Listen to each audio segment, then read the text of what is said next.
Assalamualaikum warahmatullahi wabarakatuh. Kepada Bapak Dr. Ahmad Shohib MM selaku Kepala Bidang Kesehatan Masyarakat Dinas Kesehatan Kota Pasuruan yang saya hormati, kepada Ibu-ibu dokter penanggung jawab KIA, Bidan Koordinator, Bidan Kelurahan, Puskesmas Kota Pasuruan yang saya hormati.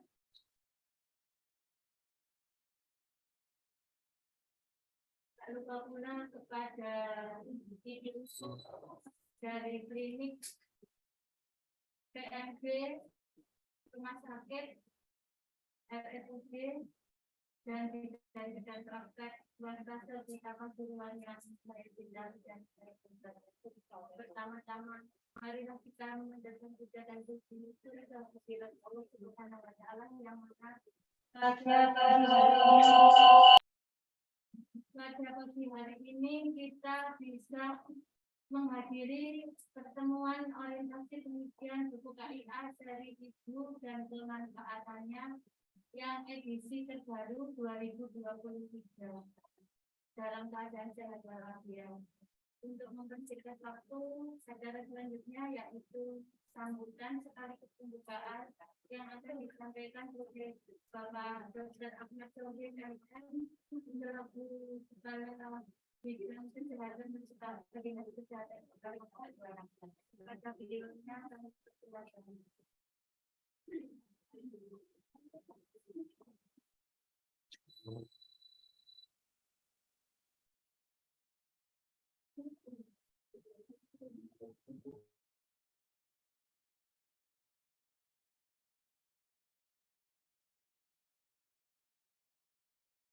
Assalamualaikum warahmatullahi wabarakatuh.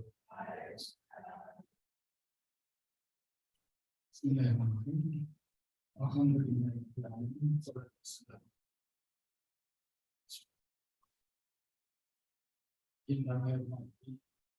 Sekalian terpenanggung jawab terkait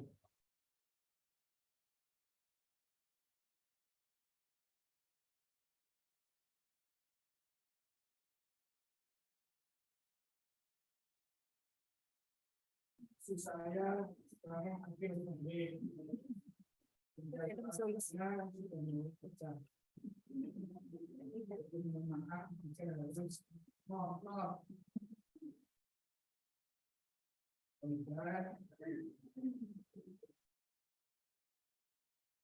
acara hari ini bisa berjalan lebih baik. Untuk hari ini memang kita sengaja dengan Zoom. Kalau Zoom IP-nya kurang pas ya seperti ini. Terima kasih atas kehadiran tim dari KPM dan Bapak Ibu sekalian, dokter dan bidan. Yang pertama, kita senantiasa bersyukur bahwa kita diberi waktu, diberi kesempatan untuk beribadah. Itu yang utama. Karena apa? Selama ini balita yang kita bina itu akan menjadi pengganti kita. Tahun 2035, barangkali kita sudah pensiun. Balita yang sekarang itu kita bina akan menjadi orang yang menggantikan kita. Jadi dokter, presiden.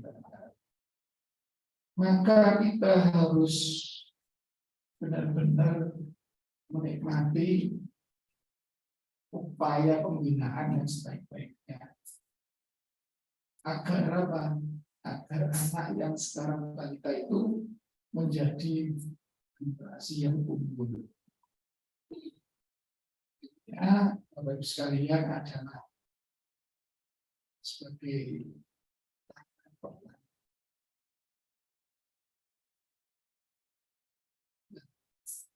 melalui apa sih pembinaan itu bisa dengan wawancara, bisa dengan pemantauan, bisa dengan mengajak berserta untuk orang tuanya atau keluarganya. Kalau tidak, mungkin bangsa kita sudah selesai. UKIK ini sudah mulai tahun enak direvisi terus menuntut perkembangan ilmu yang berlaku. Bahkan sekarang kita ANJ saja diwajibkan untuk USG. Sehingga buku KIA itu nanti banyak isian dari dokter, baik dokter penanggung jawab maupun dokter spesialis OG. Nah, kita sekarang ini dikumpulkan dalam rangka pengisian buku KIA. Selama ini buku KIA itu yang isi, betul ya? Kemudian saya nggak tahu. Maka itu hanya membantu kita dengan buku bantunya. Sedangkan yang mengisi adalah pembinaan kelurahan. Supervisi dilakukan oleh dokter penanggung jawab maupun dari petugas dinas kesehatan. Jadi tujuan utama ini adalah peserta memahami penggunaan buku KIA untuk pemantauan tumbuh dan berkembang. Jadi berat badan dan tumbuh badan, perkembangan tubuh tumbuhnya itu harus kita perhatikan. Itu tidak naik timbangan badannya selama 3 bulan berturut-turut. Itu yang sudah harus diintervensi. Sehingga tidak akan mempengaruhi pengambilan nutrisi otaknya untuk tumbuh kembangnya. Sedangkan perkembangan harus distimulasi karena dengan belajar saja perkembangan itu akan sesuai dengan yang kita harapkan. Yang kedua, Bapak Ibu sekalian nanti memahami jadwal dan cara melakukan checklist secara renggang. Ini sudah ditimbang sekian berat badannya berdasarkan umur. Bagaimana uploadnya? Biasanya kami pakai alat bantu berupa plastik transparan berwarna yang bening, dipotong posisi untuk narik garis supaya lurus, tapi titik plotting pada grafik yang ada. Kak Zoom iki kedengaran nggak sih suaranya Pak Sohib? Tapi kamu di luar, udah ngingin kok, enggak tahu. Kemudian yang ketiga, peserta memahami pelaksanaan stimulasi, deteksi dan intervensi dini tumbuh kembang. Itu juga ada di buku. Yang keempat, memahami penggunaan KPSP, kuesioner pra-screening, pemantauan dalam tumbuh kembang. Yang kelima, memahami pelaksanaan SDIK sebagai tindak lanjut pemantauan perkembangan dengan tumbuh kaya. Jadi Bapak Ibu, buku KIA ini digunakan oleh keluarga, oleh kader.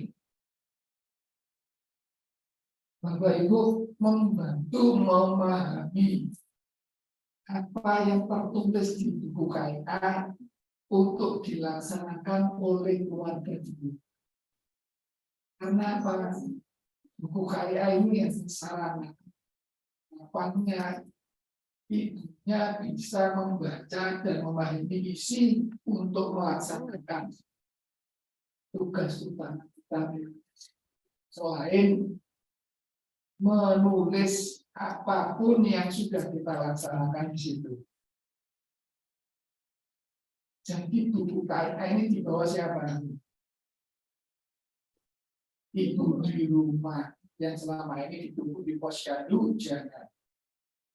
Dan buku ini disimpan untuk digunakan selanjutnya, maksudnya bukan disimpan di lemari ya, dijaga agar tetap ada keberadaannya nanti untuk sekolah. Kemarin sudah dilakukan di tempat lain bahwa untuk masuk awal harus menggunakan Itu video itu. Saya pakai ini. karena di dalamnya juga ada pertumbuhan dan artinya ada Itu kan videonya. Saya cara maju loh, Mbak untuk Iki. menimbang Duduk dah. ditulis di situ penimbangan berat badan itu dilakukan setiap bulan.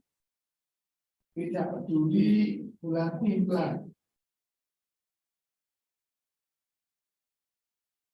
Jadi buku KIA itu berisi catatan dan sangat pengetahuan ketika milik ibu atau keluarga yang dapat digunakan pada semua fasilitas kesehatan. Nah, itu masuk yang terpraktek mandiri buku KIA-nya. Sebenarnya itu ada catatan yang harus disebut spesialisnya. Udah anmut dah. Tersangka pada itu. Di situ juga ada bahan informasi cara menjaga dan merawat kesehatan ibu dan anak. Ya, Dan videonya. di dalamnya materi lingkungan kesehatan ibu dan anak. Oh, mungkin sudah. Beberapa kali revisi dan revisi yang barangkali belum terakhir. Tapi yang paling akhir adalah revisinya tahun 2022. Alhamdulillah, kita sudah Aku apa nggak ini? Oke, saya kira itu. masalah utama di kita yang sekarang adalah bukan apa. Masalahnya adalah kematian ibu dan anak. Antar. Seperti yang selama ini sudah kita laksanakan, bahwa kematian balita kita target tahun 2022 kemarin 2,65 per 100.000 sebetulnya. Tapi realisasinya kita 1,6. Alhamdulillah. Target tahun 2003 adalah 1,89 per 1.000 kelahiran hidup atau 100.000 harusnya. Sedangkan untuk balita target kita 6,02 per 1.000 kelahiran hidup dengan realisasi 11,48 per 1.000 kelahiran hidup. Masih lumayan. Walaupun kematian kemarin banyak terjadi karena masih dalam perjalanan. Hari neonatal paling banyak. Kematian neonatal itu biasanya paling sering karena asfiksia. Terapi dari punya enggak bias. Penipuan. Kak suaranya ini. Diare.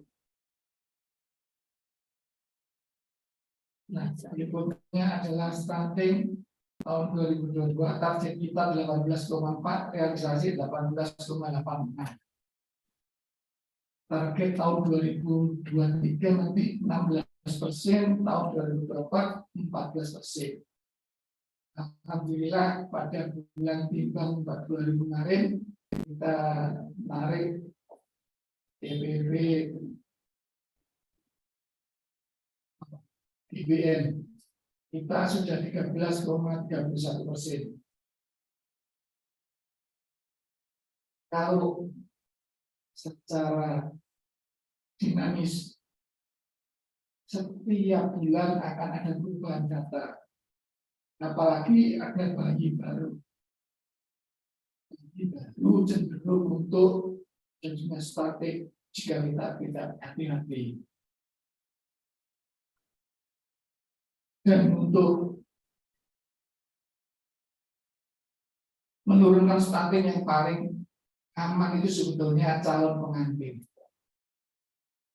Calon pengantin itu 1 tahun berikutnya sudah timbul bayi baru. Benar ya?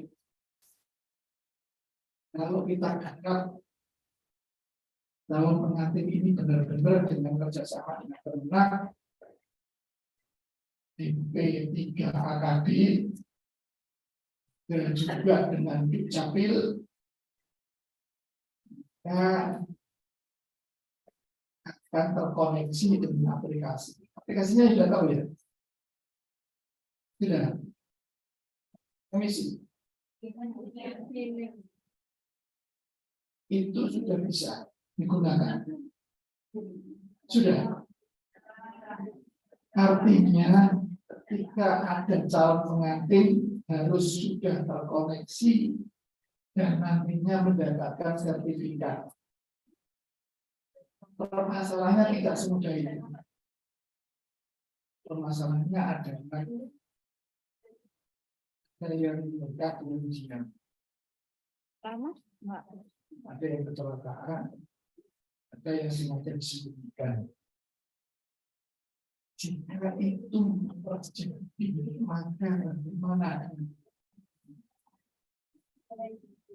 Jadi bukan inilah yang namanya menjadi utama jika terjadi masalah-masalah berkaitan teman-teman.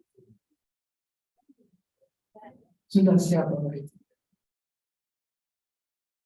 Karena hal ini sangat berdampak sekali pada masa depan generasi kita. Mungkin untuk masalah berupa nanti akan narasumber dari pusat ya, dari Kemenkes sendiri. Mudah-mudahan nanti Bapak Ibu bisa lebih paham.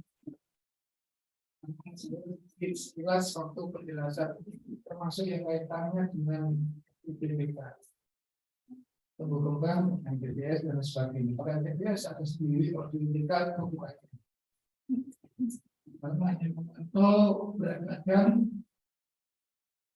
tinggi badan, dan stunting. Stunting sendiri kalau sudah ada gangguan perkembangan yang baru. Sini ada yang stunting tidak?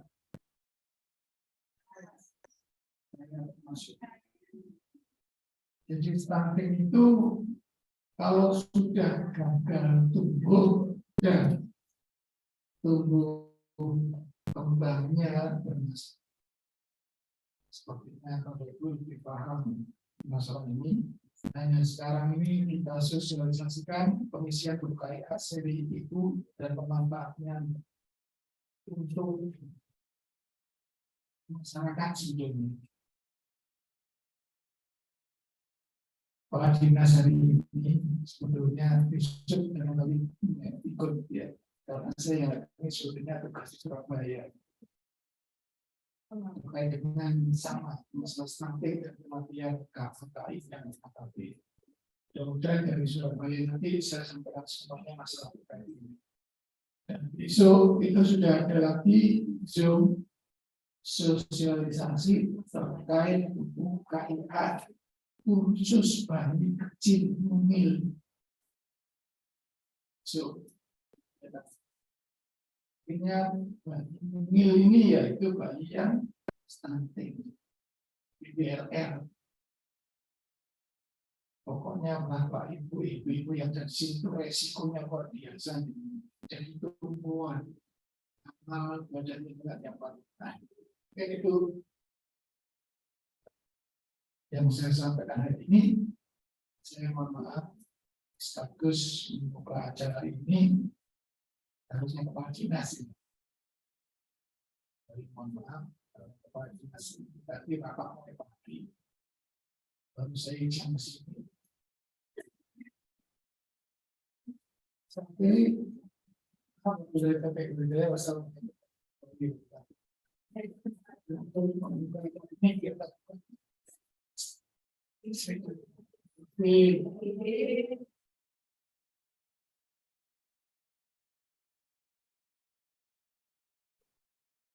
Alhamdulillah, terima kasih atas pembukaan yang disampaikan oleh Bapak Kepala Bidang Kesehatan Masyarakat Dinas Kesehatan Kota Pasuruan.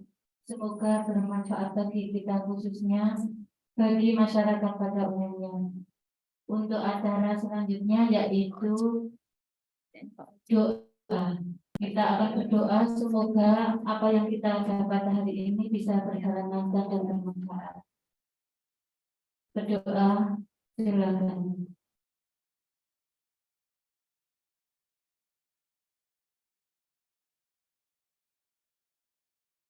Berdoa selesai. Alhamdulillah untuk Kepala Bidang Kesehatan Masyarakat Bapak Sokir bisa meninggalkan tempat. Untuk acara masih semangat ya ibu-ibu.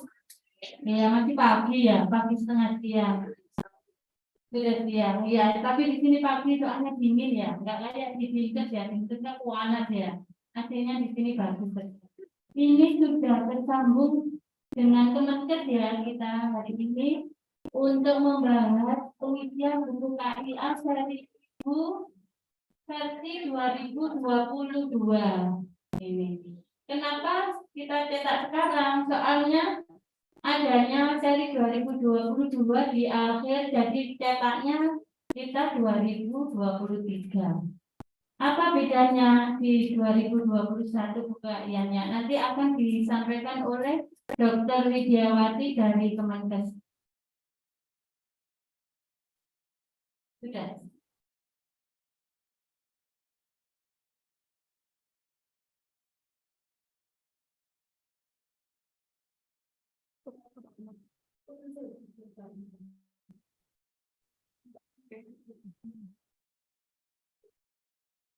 Selamat pagi Bu Widi. Ya, apakah suara kami bisa didengar? Ya, selamat pagi Bu, ya bisa didengar. Alhamdulillah, suara saya apakah terdengar jelas Bu? Mohon izin, suara saya apakah terdengar jelas di sana? Jelas, Bu. Oh ya, Alhamdulillah. Baik, terima kasih banyak.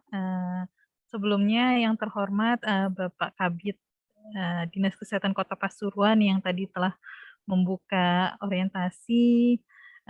Selamat pagi juga kepada jajaran Dinas Kesehatan Kota Pasuruan yang telah mengundang kami untuk sharing bagaimana nanti orientasi pengisian KIA. Dan saya ucapkan juga selamat pagi, mungkin ini juga menjelang siang ya sebenarnya ya, kepada teman-teman dari penanggung jawab untuk KIA dan juga bidan-bidan yang saya sayangi semuanya. Ya. Terima kasih banyak untuk kesempatannya. Tadi sempat saya dengar, saya sangat setuju sekali. Memang buku KIA ini banyak manfaatnya ya, tidak hanya deteksi dini, tapi kita perlu sampai nanti tindak lanjut dari apa yang kita temui dari hasil pemeriksaan dan pemanfaatan buku KIA di berbagai level pelayanan kesehatan.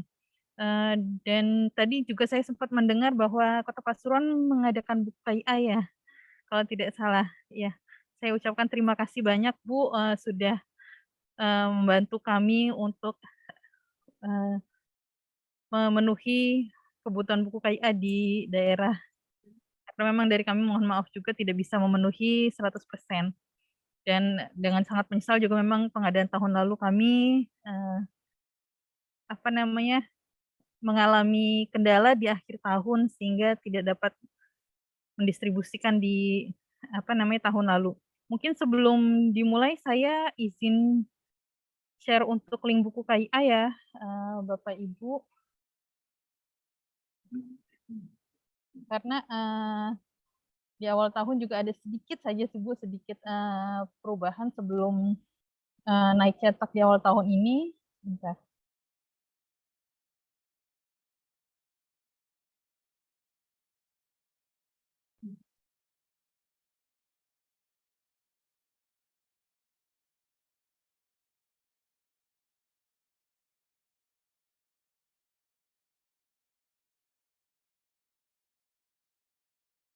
Baik, sudah saya share, link buku KIA di dalam chat box. Mohon izin saya share screen ya Bapak Ibu.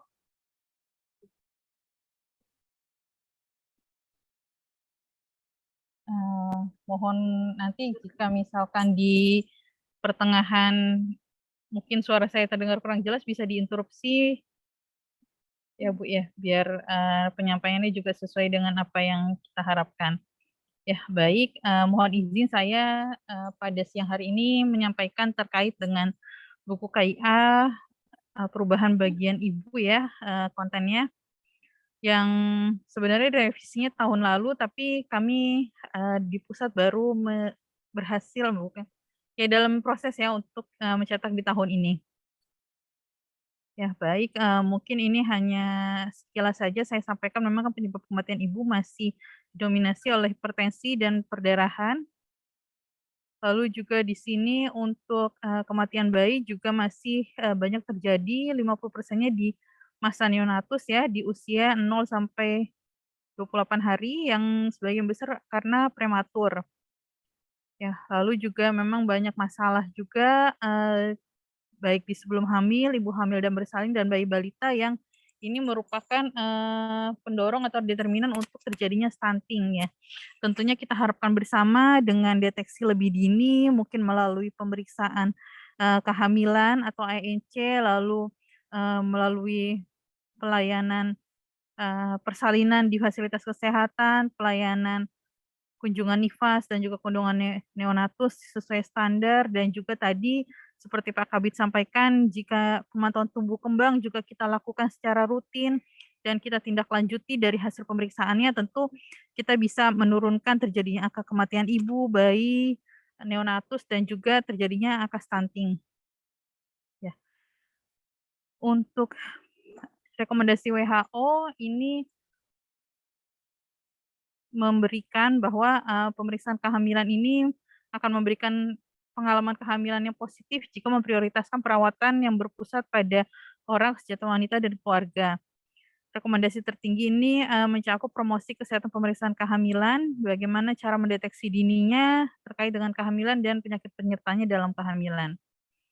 Ya, ini, Kementerian Kesehatan kami sudah berkomitmen untuk menjalankan transformasi kesehatan ya, ada 6 pilar transformasi, yaitu mulai dari transformasi layanan primer, transformasi layanan rujukan, transformasi sistem kesehatan, sistem ketahanan kesehatan, lalu transformasi sistem pembiayaan kesehatan, SDM kesehatan, dan juga teknologi kesehatan. Di dalam transformasi layanan primer ini yang sangat kita harapkan, ini di sini ada peningkatan pemeriksaan kehamilan untuk kesehatan ibu dan bayi. Lalu juga di regulasi Permenkes tahun nomor 1 tahun 2021 di sini terkait dengan penyelenggaraan pelayanan masa sebelum hamil, persalinan, dan sesudah melahirkan. Ini ada maksudnya ini untuk menjamin kesehatan ibu sehingga nanti melahirkan generasi yang sehat dan berkualitas ya. Baik, berangkat dari buku KIA ini yang tadi juga sudah disampaikan oleh Pak Kabit, ini sebenarnya sudah lama ya di Indonesia ini, mulai dari tahun 1994 yang pilotingnya ada di Kota Salatiga, Jawa Tengah. Ini berisi standar minimal pemeriksaan yang harus dilakukan pada saat asuhan antenatal, dan juga sebenarnya di halaman pernyataan kelengkapan juga ada berisi standar minimal pemeriksaan yang harus diterima oleh bayi dan balita. Ya, mungkin nanti akan sampaikan juga harinya di hari yang berbeda ya untuk bayi dan balita, di mana memang karena dari data penelitian juga masih sangat rendah ya untuk proporsi pemberian pelayanan ANC oleh dokter, maka memang saat ini kebijakannya kami meningkatkan peran serta dokter, di mana kunjungan pertama K1 ya di trimester pertama dan kunjungan K5 di trimester ketiga ini dilakukan oleh dokter. Ya, baik, ini pemeriksaan kehamilan. Tentunya ANC ini harus terdiri dari anamnesis dan pemeriksaan fisik yang komprehensif, lalu juga harus meliputi 10 tes selama kehamilannya dan bisa mendeteksi adanya masalah ya. Yang kita harapkan sebenarnya persalinannya nanti akan bersih, aman, dan juga perawatan bayi baru lahirnya juga tepat sehingga ibunya sehat dan bayinya lahir dengan selamat. Ya, di sini ANC minimal 6 kali ya selama kehamilan, trimester ke-1 1 kali, trimester ke-2 2 kali, dan trimester ke-3 3 kali. Mohon bantuannya dari penanggung jawab KIA dan juga teman-teman di lapangan untuk bisa meningkatkan kualitasnya. Ya, saya yakin pasti kalau dari kuantitas sudah cukup bagus ya, tapi kualitasnya mohon ditingkatkan lagi. Baik, ini sedikit regulasi yang ada di Permenkes 21 tahun 2021, yaitu pemeriksaan kehamilan minimal 6 kali, sedikitnya 2 kali oleh dokter atau dokter spesialis ya. Ya, ini maksudnya untuk mendeteksi dini masalah penyakit atau penyulit pada kehamilan. Ya, seperti tadi sudah disampaikan, memang buku KIA ini mengalami revisi beberapa kali ya. Tujuannya memang kita untuk menyesuaikan dengan perkembangan program, perkembangan ilmu pengetahuan ya, supaya memang bisa memberikan informasi kepada masyarakat terkait dengan pelayanan ibu dan anak ya. Ini konsep utamanya memang tadi kolaborasi antara profesi ya, baik FKTP maupun FKRTL. Jadi walaupun ibu hamil ini mengakses pelayanan kesehatan di tempat yang berbeda-beda, tapi akan tetap bisa mendapatkan informasi. Ya. Baik, saya masuk ke dalam perubahan dari buku KIA bagian ibu ini. Kalau dari sampul buku, kita lihat di tahun 2021 ini sampulnya adalah 2 sisi ya, 2 sisi, tapi saat ini, dari sampul luar kami kembalikan lagi ke 1 sisi ya. Nah, sedangkan nanti sampul bagian anak akan ada di bagian dalam sebagai pembatas. Ya, ini untuk daftar isi ditambahkan untuk petunjuk penggunaan buku KIA ya. Kalau dulu kan memang petunjuk penggunaan ini ada di halaman terpisah, sekarang bergabung. Jadi di atas ini adalah petunjuk penggunaan untuk buku KIA bagian ibu, dan di bawahnya adalah daftar isi. Ya. Kalau dulu memang di daftar isi ini ada mungkin di atas pelayanan kesehatan anak, di bawah pelayanan kesehatan ibu atau kebalikannya, tapi sekarang ini untuk bagian ibu hanya terdapat daftar isi kesehatan ibu. Dan gambar dari masing-masing daftar isi ini kami rubah menjadi tulisan saja dengan keterangan halamannya. Lalu berlanjut kepada halaman identitas. Di sini ada penambahan space untuk foto ibu, foto anak ya, karena kan dulu kan identitasnya di sini hanya identitas ibu ya, tapi sekarang karena sudah bergabung ya dengan identitas anak, maka di sini ada space untuk foto ibu dan foto anak. Pada beberapa item keterangan atau identitas yang kita butuhkan memang ada beberapa arsiran abu-abu ya, ini agar tidak berulang. Baik, selanjutnya di sini untuk halaman pernyataan ibu atau keluarga tentang pelayanan kesehatan ibu yang harus atau sudah nanti diterima. Di sini kurang lebih sebenarnya tidak jauh berbeda ya. Tapi memang di sini ada penyesuaian kolom ANC yang ini memang beberapa kali mungkin teman-teman juga bingung ya. Tapi ini sudah kami perbaiki pada cetakan ini. sesuai dengan Permenkes 21 tahun 2021, di mana trimester pertama ini 1 kali, trimester kedua ini 2 kali, dan trimester ketiga ini adalah 3 kali. Ya, untuk konsepnya sedikit berbeda saja ya, tapi tetap ada tanggal periksa dan tempat pemeriksaan. Lalu di sini ada penambahan kolom untuk pemeriksaan USG ya, karena memang sekarang kan untuk kunjungan K1 dan K5 ini kita harapkan termasuk dengan pemeriksaan obstetri dasar terbatas oleh dokter.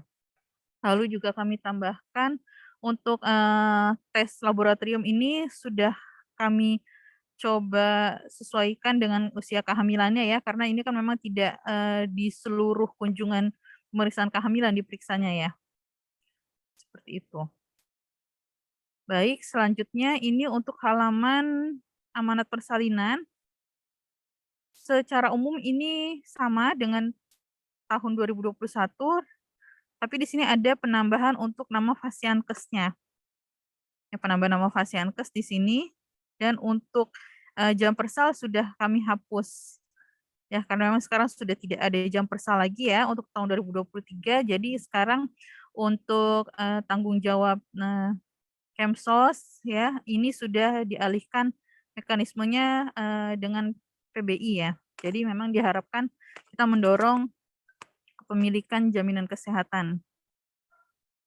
Ya, baik, selanjutnya ini adalah evaluasi kesehatan ibu hamil, di mana ini adalah salah satu halaman yang nanti akan diisi oleh dokter pada kunjungan pertama kehamilan.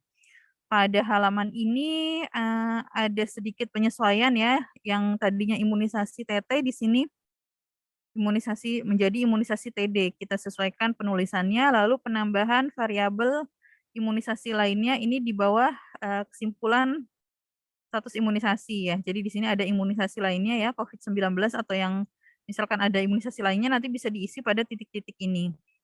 Lalu obat-obatan yang tadinya hanya ditulis obat-obatan ini menjadi obat teratogenik, jadi lebih spesifik ya. Lalu untuk kosmetik juga ini kami spesifikkan menjadi kosmetik yang mengandung zat berbahaya, karena sebenarnya kan tidak diharamkan juga ya ibu hamil mengkonsumsi obat ataupun mengkonsumsi kosmetik selama masih dalam indikasi dan batas kewajaran. Baik, selanjutnya ini juga masih halaman yang diisi oleh dokter pada kunjungan K1 ya. Ini pada K1 ini perlibatan dokter dimaksudkan untuk memang meningkatkan deteksi dini, kelainan medis, screening preeklamsi dan diabetes melalui anamnesis, pemeriksaan fisik dan juga laboratorium. Di sini perubahannya ada yang dahulunya di sini adalah letak janin, sekarang di sini ada letak kantong kehamilan.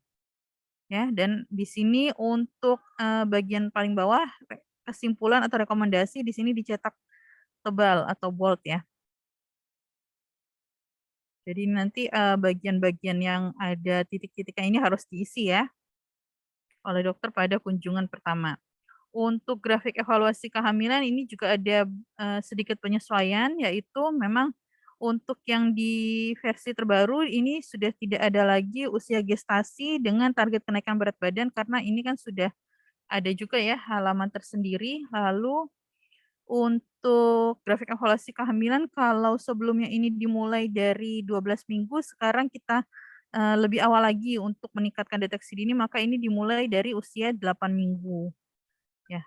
Lalu range denyut jantung janin juga diubah menjadi batas bawahnya 110 dengan batas atasnya 160.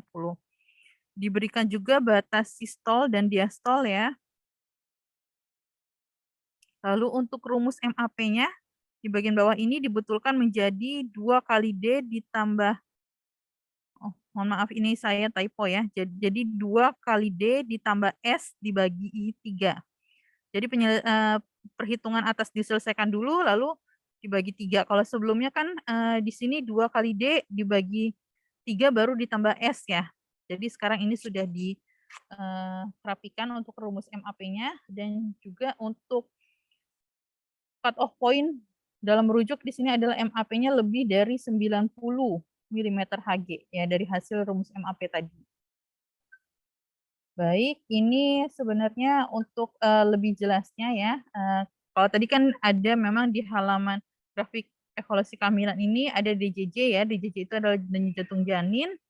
yang frekuensinya dalam 1 menit ditandai nanti dengan grafik dengan tanda silang ya pada grafik yang sesuai. Jadi nanti misalkan di usia ini saya masih mengambil gambaran grafik yang lama, tapi nanti ini hanya untuk sebagai gambaran lebih jelas saja ya.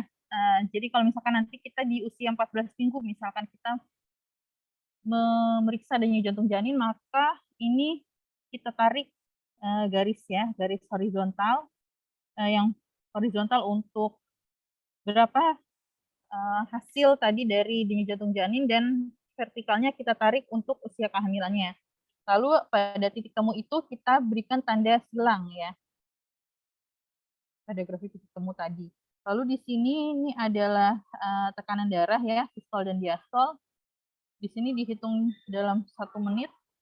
Kalau misalkan untuk nadinya ini kita beri tanda titik ya, kalau hasil perhitungan nadi. Kalau tekanan darah ini ditandai dengan tanda panah ke atas, diastolik ditandai dengan tanda panah ke bawah.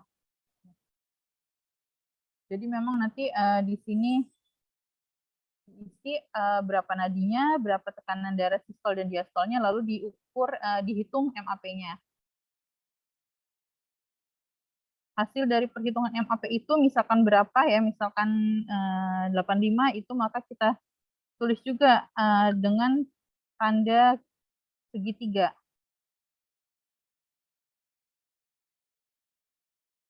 Apabila MAP-nya tadi lebih dari 90, maka itu kan ada resiko eklamsi ya yang meningkat, dan itu harus kita lakukan rujukan. Baik, di sini di atas masih sama diisi dengan tanggal, bulan, dan tahun. Ini penyesuaian di buku KIA terbaru. Di sini grafiknya mulai dari 12 minggu ya, diisi grafiknya. Lalu tinggi fundus uteri ini diukur dengan kita ukur, dan catatannya diberikan tanda bulat ya pada titik yang sesuai berapa TFU-nya ya, sesuai dengan usia kehamilannya, dan sama seperti tadi ya, jadi ditarik garis vertikal dari usia kehamilan dan ditarik garis horizontal dari hasil pengukuran tinggi fundus uteri ya. Kalau untuk tinggi fundus uteri ini tidak diukur sejak awal, tapi memang diukur mulai usia 20 minggu. Baik, kalau di sini ada denyut jantung janin ya. Di sini kan memang kalau misalkan denyut jantungnya ini berada di atas dari 160 atau di bawah 100 ini, maka berarti kan memang tidak normal ya, atau ini resiko gawat janin sehingga harus dilakukan rujukan. Untuk bagian paling bawah di sini ada terkait dengan gerakan bayi ya, yang biasanya memang muncul di usia kehamilan 30 minggu. Ini dapat ditanyakan kepada ibunya apakah gerakan bayinya aktif. Beri tanda positif bila gerakan bayi aktif, yaitu kurang lebih 10-12 kali dalam waktu 12 jam, dan kalau kurang dari 10 kali dalam 12 jam diberi tanda plus minus ya, dan dilakukan rujukan. Dan bila tidak ada gerakan maka diberikan tanda negatif dan lakukan rujukan. Seperti itu. Jadi intinya kalau gerakan bayinya itu kurang ataupun bahkan tidak ada gerakan, maka ini harus kita lakukan rujukan. Untuk di sini juga ada urin protein ya, untuk pencatatan urin protein yang dilakukan ini minimal dengan dipstick, diberi tanda pada kolom yang tersedia sesuai dengan hasil pemeriksaannya. Lalu ada juga di sini terkait dengan urin reduksi yang dilakukan minimal juga dengan dipstick. Di sini ada hemoglobin ya atau HB. Lalu juga ada kalsium dan aspirin. Jika memang pada ibu hamil mungkin dengan resiko eklamsi yang diberikan kalsium dan aspirin, di sini dituliskan berapa dosis yang diterima oleh ibu tersebut. Dan juga ini adalah dosisnya, tapi memang kalau di sini kan memang tidak ini ya, tidak luas untuk ruang pencatatannya, maka di sini hanya dituliskan tanda positif ya, apabila ibu mendapatkan terapi kalsium atau aspirin. Untuk dosisnya atau mungkin cara aturan minumnya bisa ditulis singkat nanti di halaman berikutnya, di halaman catatan pelayanan kesehatan ibu. Baik, selanjutnya ini di halaman untuk grafik peningkatan berat badan, ini tetap ya. Ya, ini tetap jadi sama dengan cetakan tahun 2021 revisi sebelumnya. Ini tujuan grafik ini adalah untuk melihat peningkatan berat badan ibu selama kehamilan berdasarkan indeks massa tubuh di awal kehamilan atau sebelum hamil ya. Jadi di sini petugas menandai IMT prakehamilan, lingkari sesuai ya pada tabel ya. Jadi berapa setelah diukur ya atau diketahui IMT prahamil, maka ini mungkin bisa kita checklist ya atau lingkari ya di IMT yang sesuai. Lalu nanti kan kita bisa melihat rekomendasi peningkatan berat badannya selama kehamilan. Untuk di sini hasilnya kalau misalkan kita mengisi data untuk berat badan ibu, di sini kita isi dengan tanda silang. Diharapkan memang kenaikan berat badan ibu hamil sesuai dengan rekomendasi IMT-nya ya, prakehamilan pada tabel. Ini keterangan grafik ini jika area di antara garis putus-putus besar ya di sini, maka ini adalah range kenaikan berat badan ibu hamil dengan KEK ya. Karena kan IMT-nya 18,5 ya, atau memang biasanya kalau KEK ini kan kita deteksi dengan pengukuran lila ya di bawah 23,5. Lalu di area warna pink ini nih, yang ini adalah range kenaikan berat badan ibu hamil dengan berat badan prakehamilannya normal atau IMT-nya 18,5 sampai 24. Lalu di area garis putus-putus kecil ya, yang ini nih, di sini juga ada perbedaan warna ya. Pink range kenaikan berat badan ibu hamil dengan prakehamilan gemuk nih, 25 sampai 29. Ya, jadi di sini yang untuk range kenaikan berat badan ibu hamil dengan KEK. Lalu di sini adalah range kenaikan ibu hamil dengan IMT-nya normal, prakehamilannya. Lalu di sini ya di antara garis titik-titik pink ini adalah rekomendasi kenaikan berat badan ibu hamil dengan IMT prakehamilannya adalah obesitas. Lalu di sini untuk area grafik warna biru adalah range kenaikan berat badan ibu hamil dengan berat badan prakehamilannya ini sudah obesitas atau di atas 30 IMT-nya. Ya. Jadi pada usia kehamilan sebelum 13 minggu kenaikan berat badan ini kita tidak memperhatikan IMT, jadi setelah usia 13 minggu baru kita memperhatikan IMT ini ya. Makanya di sini kan grafiknya memang sudah mulai terbentuk setelah usia 13 minggu ya. Apabila nanti kenaikan berat badannya ini berada di luar rentang dalam plot ya, dalam plot IMT prakehamilan, maka lakukan konsultasi dengan bagian gizi.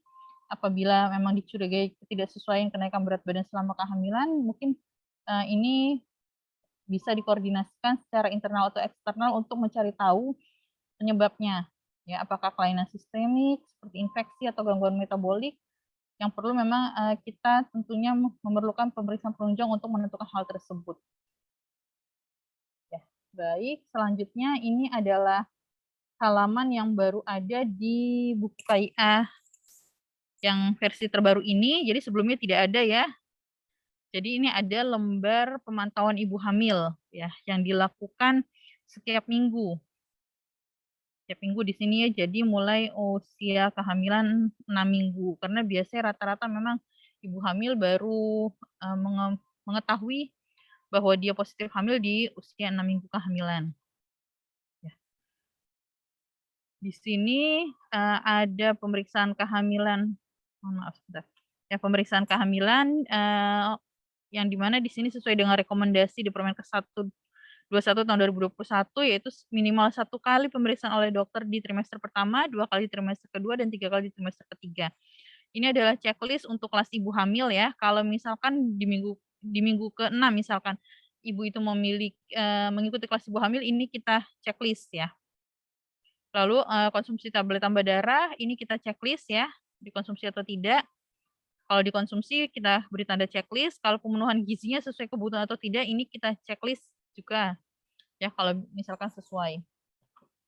Lalu di sini ada variabel-variabel pemantauan harian lainnya, yaitu demam lebih dari 2 hari, pusing atau sakit kepala berat, sulit tidur atau cemas berlebihan, jantung berdebar-debar atau nyeri di dada, resiko TB, gerakan janin, nyeri perut hebat, lalu ada keluar cairan dari jalan lahir, sakit saat buang air kecil, lalu di sini adalah diare berulang juga ada. Nah, kalau di sini tidak ada, maka kita checklist di kolom hijau. Jika memang variabel-variabel ini terjadi pada ibu hamil, kita checklist di kolom merah. Ya, jika pada kegiatan pemantauan ibu hamil ini ditemui satu atau lebih kondisi di kolom merah ini, segera lakukan rujukan ya. Karena memang maksud dari pemantauan ibu hamil di tingkat keluarga ini adalah memang untuk mendeteksi dini adanya masalah dalam kehamilan ya, supaya nanti diharapkan tidak masalah ini meningkat menjadi serius ya, apalagi sangat tidak kita harapkan ini bisa menjadi gawat darurat dan menyebabkan kematian. Jadi saya tekankan lagi, jika ditemui salah satu saja, apalagi lebih keadaan di kolom merah, maka segera lakukan rujukan. Ya, baik. Ini yang mengisi adalah ibu ya, ibu atau keluarga. Ini bisa juga langsung, sebaiknya sih langsung ya, rujukannya langsung ke tenaga kesehatan. Tapi kalau misalkan dia mungkin cerita ke kader, ini kader juga mohon segera berkoordinasi dengan tenaga kesehatan, baik dengan kunjungan rumah atau segera menyarankan keluarga tersebut mendatangi tenaga kesehatan. Ya, baik, selanjutnya ini adalah lambar pemantauan ibu nifas ya. Jadi konsepnya sama ya. Di sini ada standar berapa minimal pemeriksaan di masa nifas ya. Karena angka kematian ibu bukan angka, jumlah ya, jumlah kematian ibu itu banyak terjadi di masa persalinan dan nifas. Maka pemantauan pada ibu nifas ini kita lakukan harian. Ya, mulai hari pertama sampai hari 42 setelah melahirkan. Ya, di sini variabel-variabel pemantauannya meliputi ada kesehatan jiwa, demam, sakit kepala, pandangan kabur, nyeri ulu hati, lalu jantung berdebar, keluar cairan dari jalan lahir, lalu juga nafasnya pendek atau terengah-engah, terus juga kondisi kesehatan payudaranya, buang air kecil, lalu area sekitar kelamin, darah nifas, perdarahan, dan juga keputihan.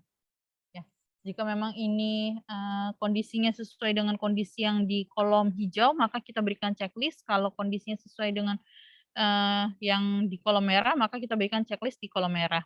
Ya, tadi sama seperti tadi, jika kita menemukan salah satu atau lebih kondisi variabel ini ada di kolom merah, maka segera lakukan rujukan ke tenaga kesehatan.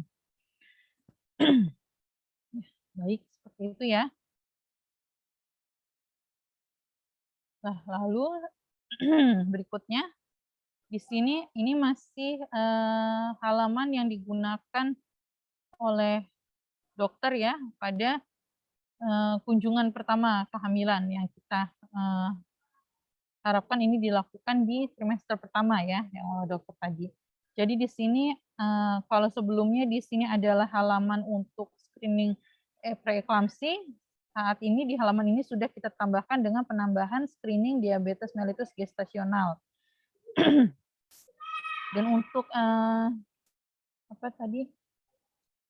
Cut off point dalam rujukan di sini MAP-nya menjadi lebih dari 90 mm/Hg. Sebentar, mohon izin saya minum terlebih dahulu ya. Rasanya ini sudah mulai nggak bagus ya. Mohon izin ya Bapak Ibu.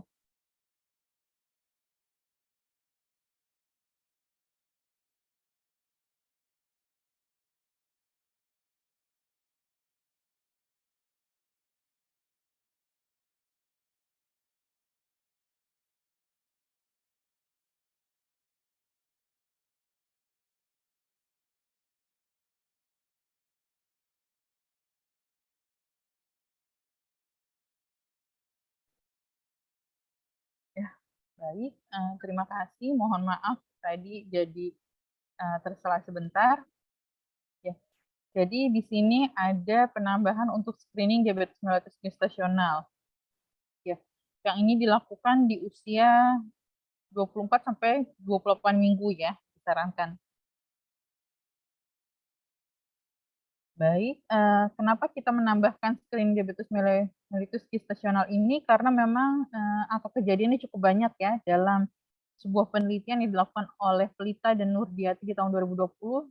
Di sini ditemukan bahwa hiperglikemi dalam kehamilan ini sebesar 35,16% dan diabetes mellitus gestasional sebesar 32,7% dari total populasi yang digunakan dalam penelitian ini.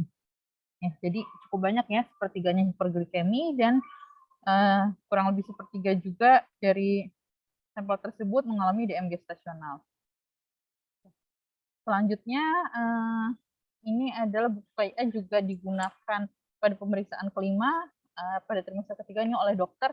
Ya, tapi sebenarnya untuk buku KIA ini nanti jangan salah tafsir ya, buku KIA ini digunakan selama mulai dari ibu hamil, lalu dia bersalin, ibu nifas, bayi, balita, bahkan sampai usia anak 6 tahun. Jadi untuk pemeriksaan tidak hanya dicatat untuk pemeriksaan oleh dokter pada kunjungan ke-1 dan ke-5 ya. Jadi semua pemeriksaan kehamilan dicatatkan pada KIA.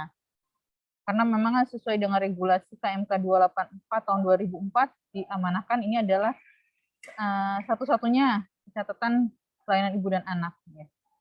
Baik, pada pemeriksaan kelima pada trimester ketiga ini dilakukan oleh dokter tujuannya untuk mengidentifikasi bila ada gangguan atau komplikasi medis baik obstetri maupun non obstetri ya.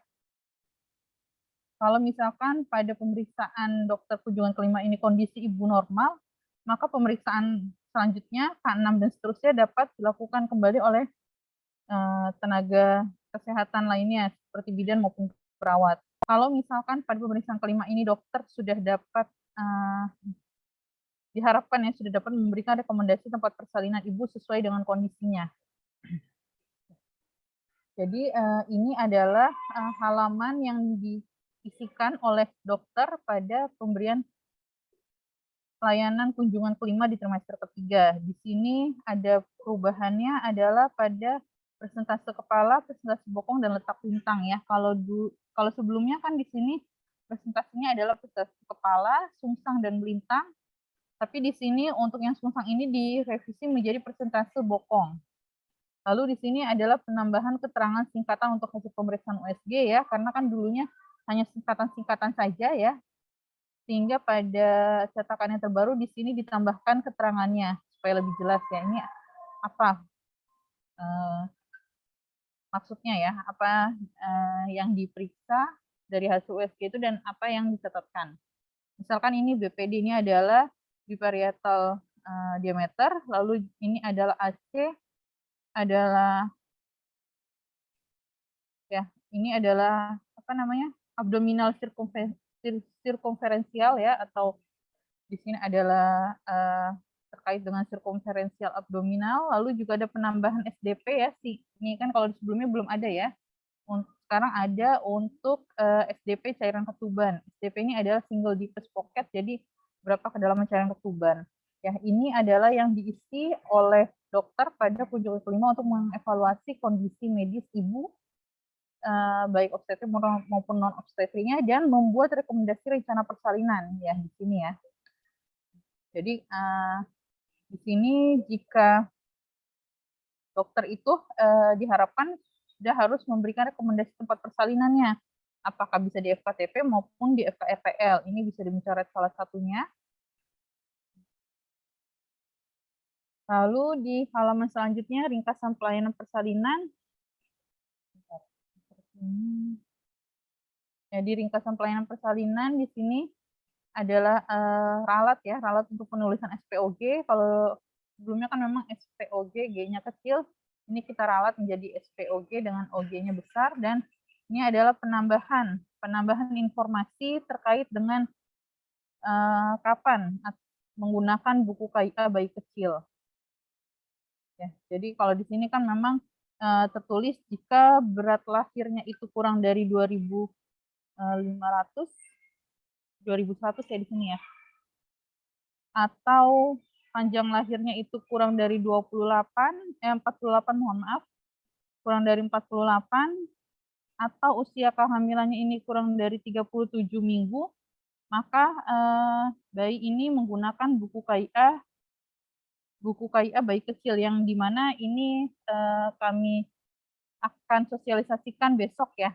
Mudah-mudahan Kota Pasuruan sudah dapat info untuk acara sosialisasi ini.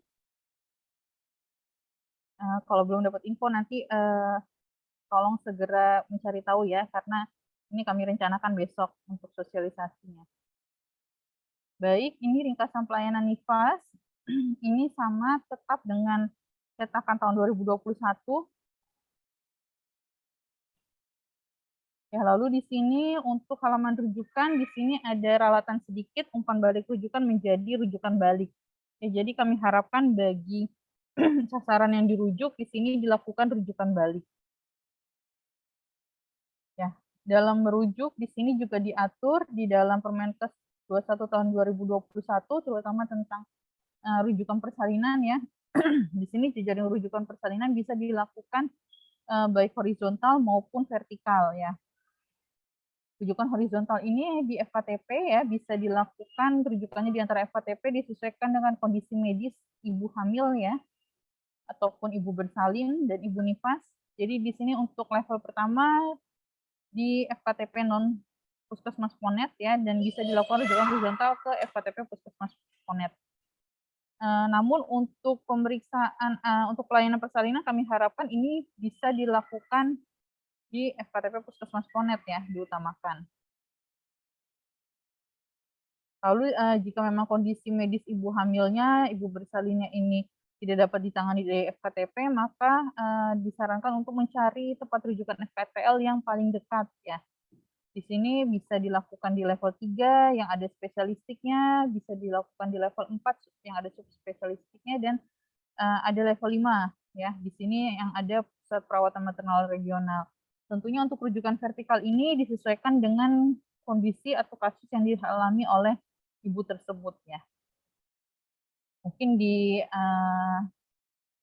forum lain ini juga sudah diinfokan seperti apa kasus-kasus yang bisa ditangani di level 1, 2, 3, 4, dan 5.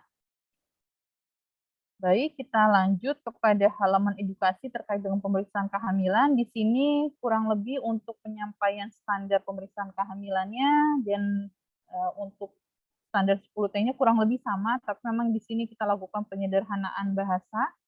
Lalu juga untuk cut off point hipertensi, semula ini adalah lebih dari 140 per 90 meter Hg, sekarang kita menjadi lebih dari sama dengan ya 140 per 90 mm Hg. Jadi kalau misalkan hasil tekanan darah itu 140 per 90, maka sudah masuk di dalam hipertensi.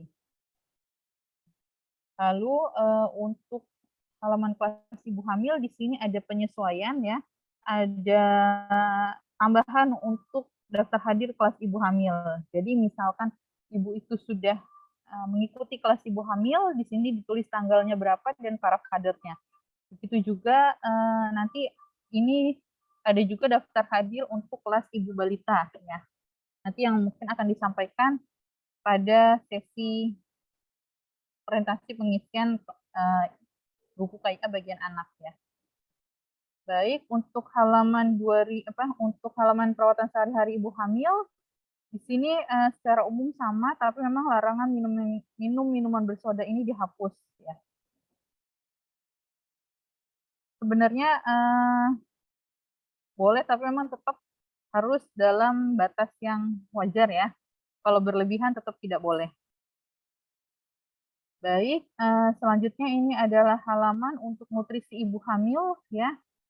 Di sini kita sesuaikan untuk standarnya ini dengan pedoman PMBA. Lalu sumber karbohidrat yang semula hanya nasi saja, di sini kita ganti menjadi lebih bervariasi ya, karena memang kan di Indonesia tidak semuanya menggunakan nasi sebagai makanan utama ya.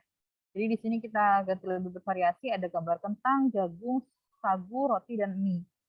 Dan di sini ada penambahan catatan ya.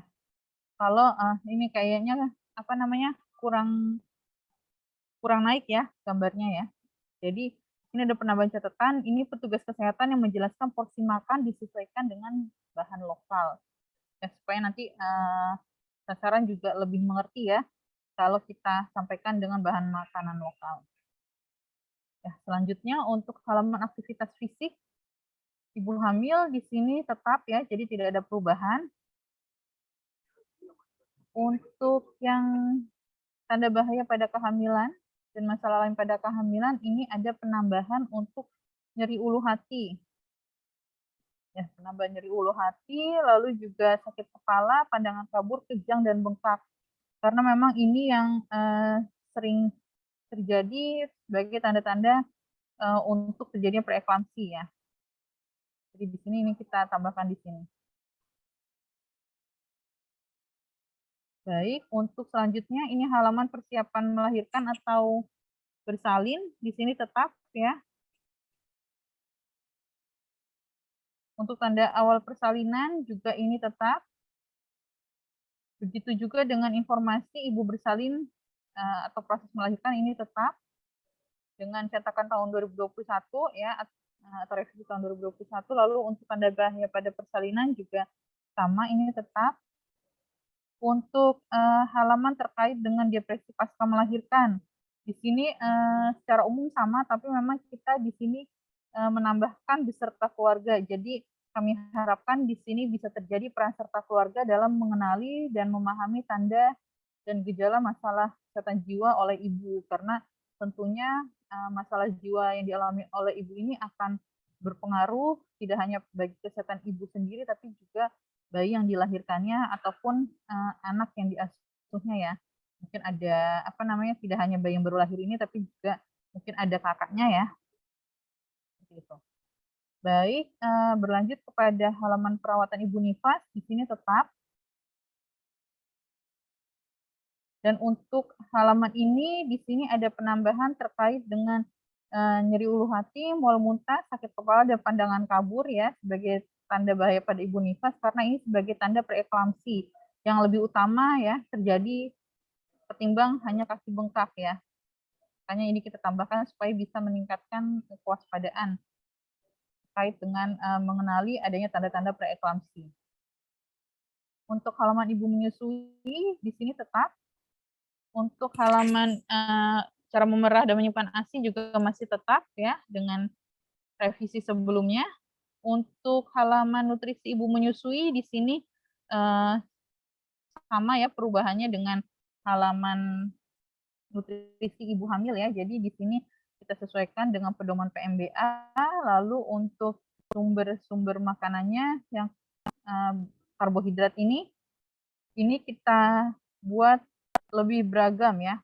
Ada nasi, ada kentang, jagung, roti, mie, dan sagu. Dan juga di sini ada untuk konversi ke dalam ukuran rumah tangganya ya, sehingga lebih mudah dimengerti ya. Di sini ada penambahan catatan juga, konsultasikan porsi makan dengan tenaga kesehatan, perhatikan indeks massa tubuh ya. Selanjutnya di sini untuk halaman ini terkait dengan cuci tangan pakai sabun, ini tetap. Untuk keluarga berencana di sini secara umum sama dengan revisi tahun 2021, tapi memang di sini kita menambahkan kolom pernyataan bersedia KB pasca salin dan kolom paraf oleh pengguna KB. Lalu selanjutnya di sini untuk stiker P4K masih tetap ya, tidak ada perubahan. Seperti itu ya. Terima kasih, demikian untuk penyampaian terkait dengan perubahan yang terjadi pada bagian ibu ya di buku KIA revisi terbaru ya yang kami revisi di tahun 2022. Mungkin saya kembalikan kepada moderator, silakan jika ada diskusi saya buka kesempatan. Kurang lebihnya mohon maaf. Assalamualaikum warahmatullahi wabarakatuh. Ya, terima kasih Dr. Wida. Sekarang sesi untuk tanya jawab nih Dokter. Monggo yang perlu ditanyakan. Monggo. Assalamualaikum warahmatullahi wabarakatuh, Dok. Waalaikumsalam warahmatullahi wabarakatuh. Ya, Bu. Saya Dr. Asma Husna dari Puskesmas Kebonsari. Terima kasih untuk penjelasannya terkait buku yang baru ini. Yang mau saya tanyakan, setiap buku yang sebelumnya sama buku yang sekarang ini, untuk screening preeklamsi pada usia kehamilan kurang dari 20 minggu. Jika pasien itu memang dia datang pada usia kehamilan 24, 25, intinya lebih dari 20 minggu, kami tetap juga menuliskan di situ atau bagaimana. Mungkin itu dulu dong. Terima kasih. Assalamualaikum warahmatullahi wabarakatuh. Waalaikumsalam warahmatullahi wabarakatuh. Ya. Mohon langsung aja, Dokter Widya, enggak apa-apa dijawab dulu, Dokter. Oh iya, baik Bu, terima kasih untuk kesempatannya dan ini pertanyaan yang bagus juga ya, karena kan preeklamsi tadi masih menjadi penyebab terbanyak, penyebab utama kematian ibu ya. Kalau misalkan ibu hamil ini ya, mungkin nanti kalau saya salah memahaminya mohon diluruskan. Kalau misalkan ibu hamil itu baru mungkin berkunjung K1 ini pada kehamilan lebih dari 20 minggu ya, maka ini tetap kita screening ya untuk screening preeklamsi ini.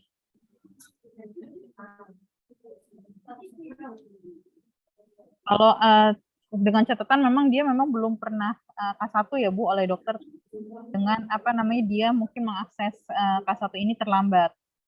Jadi misalkan dia K1 baru di usia 25 minggu ya tetap kita screening preeklamsi. Karena tadi kan memang kita harapkan ini peningkatan peran serta dokter dalam mendeteksi adanya masalah kesehatan pada ibu hamil ya, faktor resikonya, dan juga mengingat juga memang preeklamsi masih menjadi penyebab utama kematian ibu. Apakah sudah cukup jelas atau mungkin saya ada salah persepsi Bu untuk pertanyaannya? Silakan. Gimana, Dokter? Ya, sudah jelas, Dokter Asma Musa. Oh, Iya. baik, terima kasih. Jadi, berarti gini, Dokter Widya ya, meskipun ibu hamilnya datang dengan di atas usia 20 minggu, itu kan kita screening. Langsung dituliskan di kolom itu berarti, Dokter ya? Iya Bu. Kalau misalkan memang ibu hamilnya baru kunjungan pertama kehamilannya baru di usia di atas 20 minggu ya Bu ya, itu tetap kita isikan. Ya, tetap kita rekomendasikan oleh tenaga dokter yang melakukan screening preeklamsi.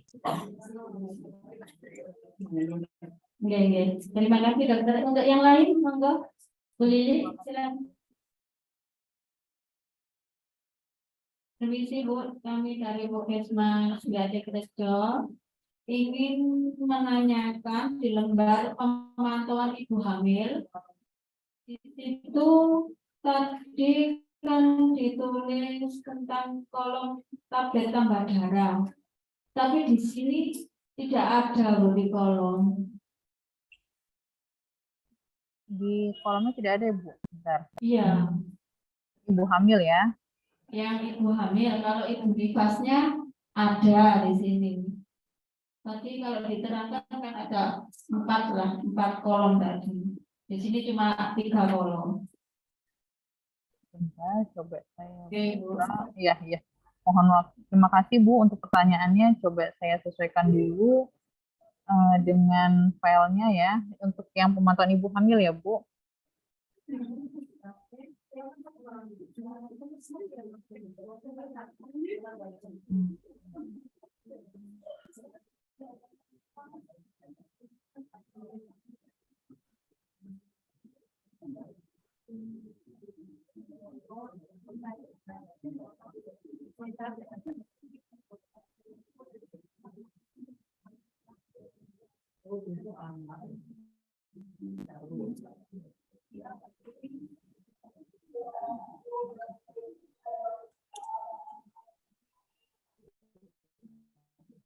Mungkin kalau ada pertanyaan bisa di sela yang lain dulu sambil nanti saya coba melihat ke filenya. Monggo untuk barangkali yang kurang jelas. Terima kasih Dokter Widya. Ini saya tanya untuk screening diabetes mellitus yang gestasional untuk pemeriksaan DM ini juga diperiksa gula GDP dan GD2-GDP ini berarti wajib juga ya untuk ibu hamil untuk pemeriksaan GDP dan 2-GDP. Ya Bu, pemeriksaan itu juga wajib ya yang kita dorong sebenarnya kalau bisa ini kita dorong wajib, karena memang tadi melihat prevalensi kejadiannya cukup banyak ya Bu ya, kurang lebih sepertiga ibu hamil yang dari penelitian tadi ditemukan terjadinya DM gestasional ataupun hiperglikemi. Jadi ini termasuk wajib masuk di dalam standar pemeriksaan kehamilan. Kalau hanya GDA boleh nggak? Jadi nanti itu sebenarnya untuk apa namanya, apakah boleh GDP saja ataupun harus apa namanya tadi gula darah 2 jam PP, itu nanti kita harus merujuk pada standar tata laksana Bu memang. Ya, jadi nanti mungkin teman-teman bisa melihat juga, mungkin memutar ulang untuk webinar series ANC seri kelima mungkin ya. Mungkin nanti bisa cek di YouTube-nya JCKIA ya, di situ kan memang ada beberapa webinar series yang masih berjalan, kalau tidak salah yang terkait dengan diabetes mellitus ini ada di webinar series kelima, nanti mohon dicek ya Bu ya. Jadi memang untuk apakah yang diperlukan adalah GDP saja yang kita bisa tegakkan ataupun gula darah 2 jam postprandial, nanti itu kita laksanakan sesuai dengan memang pedoman tata laksananya atau standar yang direkomendasikan oleh profesi. Itu Bu. Nanti mungkin bisa dilihat lagi oleh teman-teman di YouTube JCKIA ya, karena saya mungkin bisa saja salah apakah itu webinar seri kelima atau keberapa ya, nanti bisa dilihat lagi Bu. Ya, terima kasih Dokter Wita. Ya. Dokter Terima Wita, kasih. kita menunggu. Monggo untuk yang lain. Untuk puskesmas yang lain dari klinik, dari rumah sakit ada. Monggo.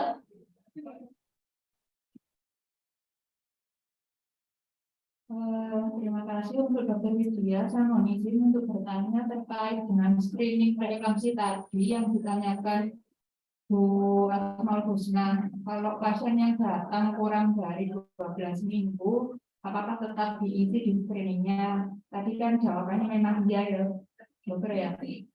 Kalau seumpama pasiennya datang di usia 20 minggu ada penambahan resiko, itu apa perlu kita screening lagi, apa difotokopi lagi atau bagaimana ya? Terima kasih. Terima kasih Bu. Ini yang saya tangkap pertanyaannya, kalau mungkin di kunjungan K1-nya sudah di screening ya, mungkin tidak terdeteksi ya adanya faktor risiko. Lalu di kunjungan berikutnya ternyata terdeteksi adanya faktor risiko. Ini baiknya kita lakukan rujukan Bu. Bisa rujukan internal kalau mungkin misalkan kalau di puskesmas yang di kunjungan berikutnya ini bidan atau perawat ini menemukan adanya faktor risiko, tolong dirujuk internal ke dokter ya untuk memastikan hal ini. Lalu kalau misalkan memang mungkin di fasilitas kesehatan lain bisa dilakukan rujukan juga ke dokter untuk memastikan hal ini Bu. Ya, karena kan bisa saja juga mungkin terlewat ya dalam screening, itu bisa jadi ya Bu ya, karena kan memang hanya manusia kan memang tidak luput dari salah ya Bu ya. Jadi sebaiknya tetap kita lakukan rujukan kalau misalkan di kemudian hari setelah di screening preeklampsi ternyata ditemukan adanya faktor risiko. Terima kasih Bu untuk pertanyaannya. Saya sebelumnya mohon izin mungkin sebelum berlanjut ke pertanyaan berikutnya.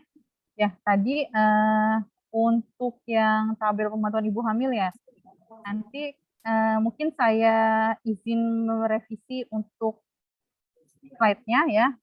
Tadi mungkin saya belum masukkan yang final. Kalau saya melihat dari file final, memang untuk tablet tambah darah ini hanya ada di Ibu Nifas ya. Untuk yang ibu hamil tidak ada ya. Itu untuk ibu hamil karena memang sudah ada untuk tabel pemantauan tablet tambah darah ibu hamil ya tersendiri ya. Jadi memang tidak dimasukkan lagi untuk tabel pemantauan ibu hamil yang merah dengan hijau tersebut. Ya. Baik, terima kasih Bu. Untuk pertanyaannya, boleh saya kembalikan lagi jika masih ada pertanyaan. Oh iya, terima kasih Dokter Widya. Makin hari semakin panas ya Dokter. Mungkin ada lagi yang perlu ditanyakan dari Ibi, monggo. Bu Evi, barangkali ada pertanyaan terkait buku KIA.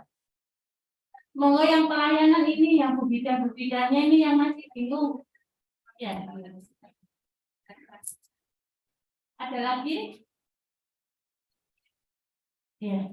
Saya sendiri dokter yang nanya ya terkait pelaporan juga ini. Kalau kita K1, kita kan ada ANC terpadu dokter ya. ANC terpadu itu meliputi 10 T. Terus laporannya itu masuk triple eliminasi kan masuk ya dokter. Terkait HIV, sipilis, protein urin, itu ini di kolom ANC ini trimester 1 itu protein urin masuk trimester 2. Terus cek GGA itu masuk trimester 3. Kalau di kita sudah dilakukan lebih awal dokter. Apa dilakukan di awal itu terus pada trimester selanjutnya diperiksa lagi atau gimana dokter? Mungkin itu pertanyaan dari saya. Ya, terima kasih Bu untuk pertanyaannya. Kalau misalkan di sini sebaiknya untuk sebenarnya bagus juga, maksudnya untuk melakukan deteksi dini lebih awal ya Bu ya.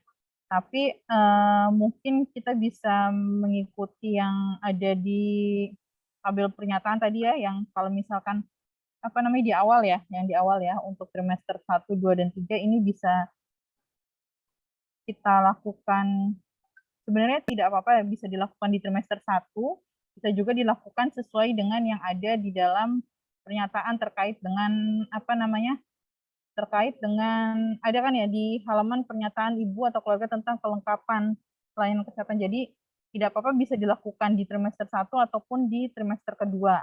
Ya, kalau di mungkin ini saya bisa sambil ini ya, sambil tap screen kembali, izin agar lebih jelas. Bentar. Ya, sebenarnya kami merekomendasikan sih untuk pemeriksaan laboratorium itu bisa semuanya dilakukan di trimester pertama ya, termasuk tadi triple eliminasi ataupun proteinuri. Tapi memang kalau untuk gula darah tadi kan memang kita sarankan di usia kehamilan setelah 24 minggu ya, 24 sampai 28 kalau tidak salah tadi ya. Lalu untuk lab proteinuri ya, kalau misalkan ini sudah dilakukan di trimester 1 tidak apa-apa. Tidak perlu kita lakukan pemeriksaan ulang, kecuali memang ada indikasi dari keluhan ibu ya, itu kita lakukan pemeriksaan ulang. Tapi kalau sudah dilakukan pemeriksaan di K1 tapi tidak ada indikasi lagi ya, cukup di K1 saja. Seperti itu ya Bu. Jadi bisa dilakukan di K1 ataupun dilakukan sesuai dengan ini.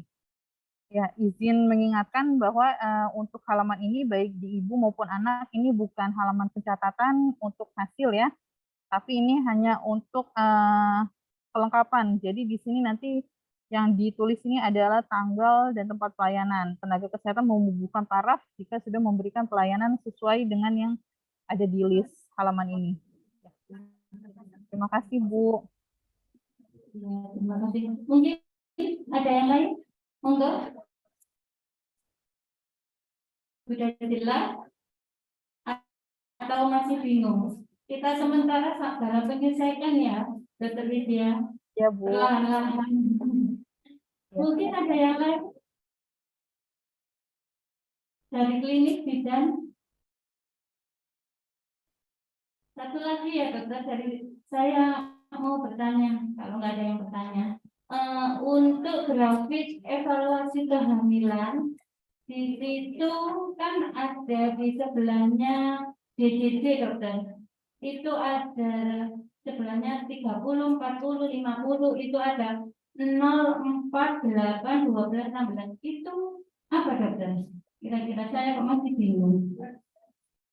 Ya, yang ada di grafik evaluasi kehamilan ya, Bu ya.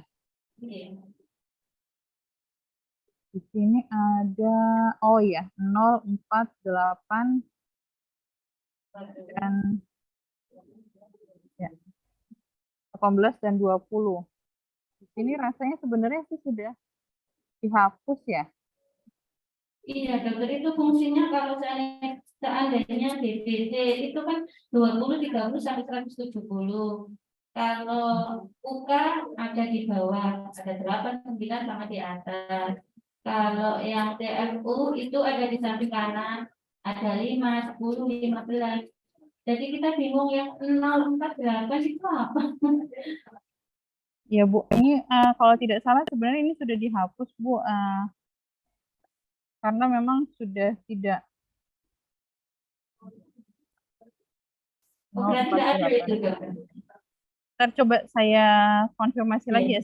Seingat Oh, saya sih ini iya, sudah iya. dihapus ya Bu ya. Nanti Iya, saya iya. kirimkan Iya, pesan ya. Mungkin kalau iya, iya, misalkan tidak betul. Iya, iya. bisa dijawab. Untuk yang lain barangkali Baik, terima kasih. sudah Pak, sudah mengerti atau bingung?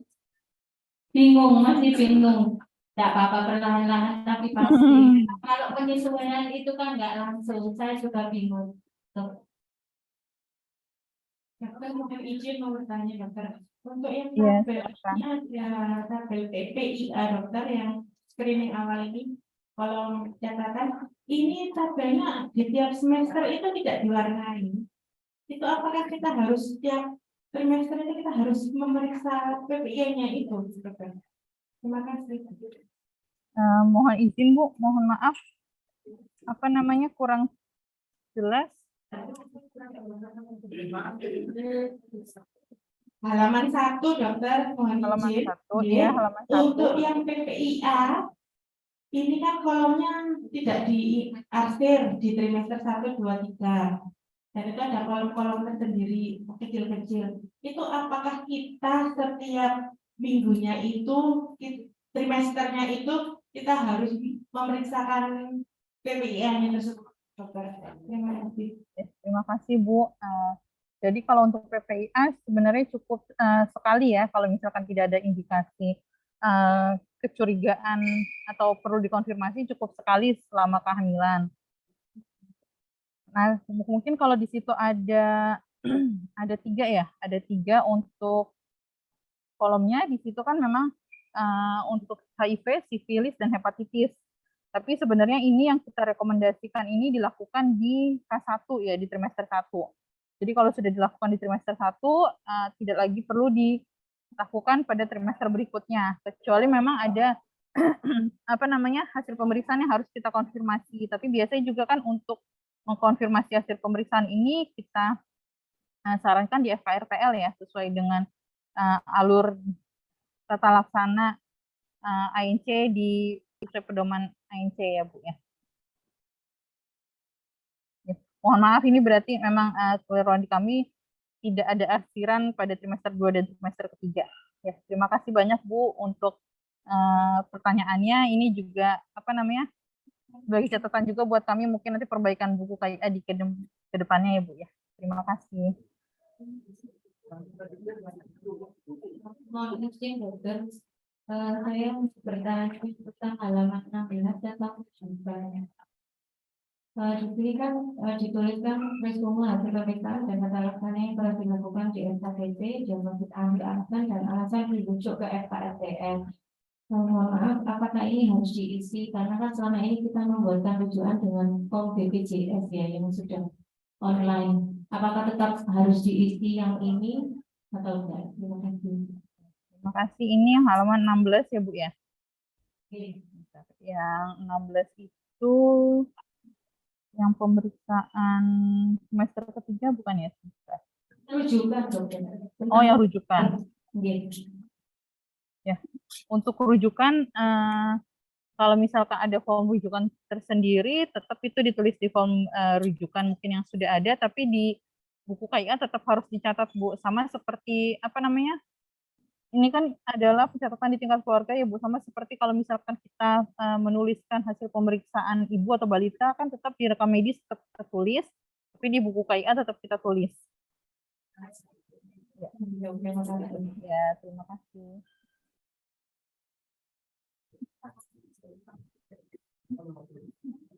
Monggo yang lain, barangkali ada yang kurang jelas. Dr. Yoni, barangkali ada pertanyaan terkait buku KIA. Kenapa?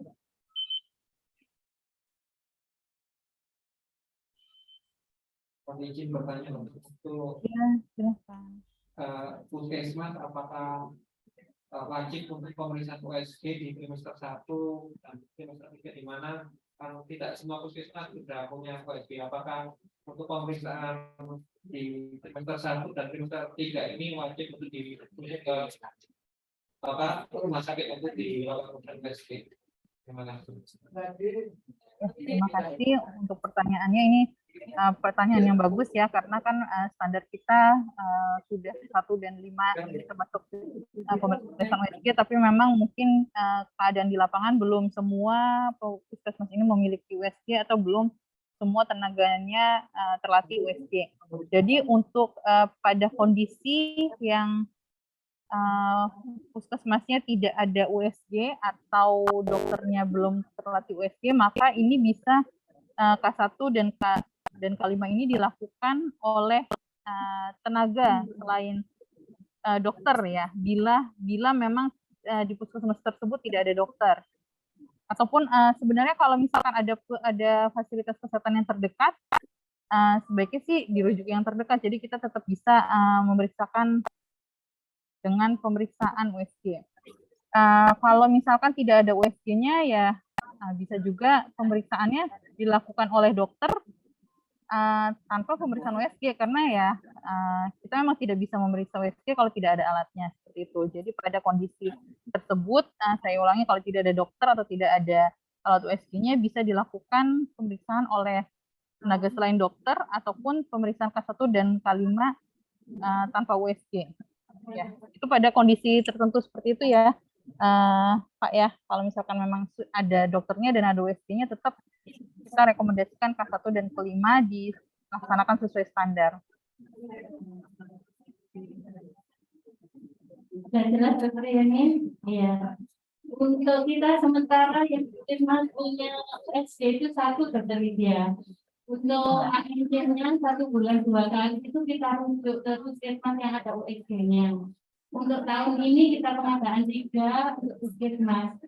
Untuk yang tahun depan itu kita mengusulkan ke Kemenkes 4 puskesmas kitanya, Dokter. Ya, baik Putri. Oke. Untuk yang lain barangkali sudah Pak? Sudah jelas?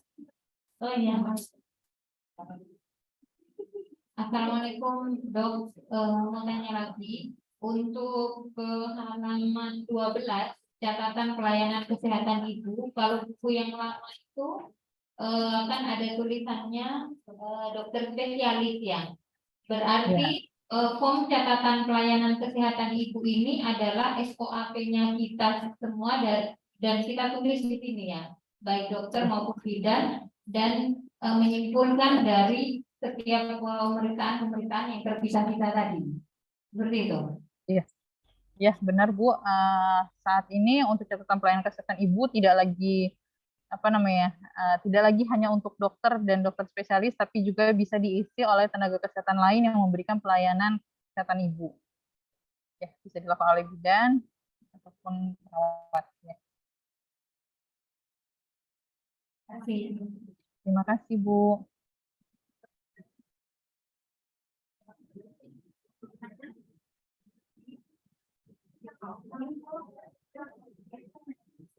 Ada lagi? Mungkin satu lagi. Monggo yang dari saya kiri. Belum ada yang tanya. Sudah pas. Sambil belajar. Ya. Mungkin itu Dokter Lydia yang bisa